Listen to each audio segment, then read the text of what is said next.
Welcome to our channel. Today we how to authorize WireGuard keys securely for privacy-first networking, beginner guide step-by-step clearly. To begin, ensure you have a basic understanding of WireGuard and its components. Download and install WireGuard on your device from the official website. Once installed, open the WireGuard application. Locate the option to create a new tunnel. Click on the button to generate a new private and public key pair. Take note of the generated private key. This private key should remain confidential and never be shared. Now, copy the public key to share with your peers or servers. Next, set up a configuration file for your WireGuard connection. In the configuration file, define the interface section with appropriate settings. Include the private key and specify the listening port. Add the peers section to your configuration file.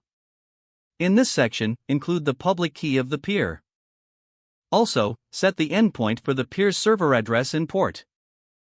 It is crucial to define the allowed IPs for routing traffic through the tunnel. Make sure to save your configuration file securely.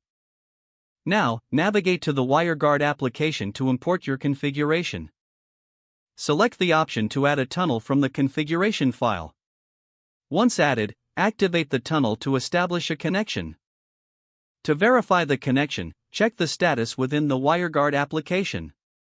Monitor the logs for any potential issues during the connection process.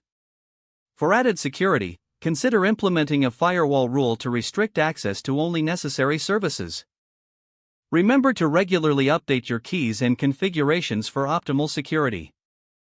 This process ensures a robust and private networking experience with WireGuard. If the page does not load, refresh the browser or try again in a private or incognito window.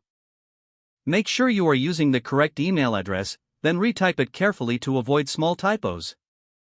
If your password is not accepted, use the reset option and create a new strong password you can remember. Check your spam folder for verification or security emails, then complete any requested confirmation steps. Don't forget to like this video and subscribe to our channel for more step-by-step tech guides.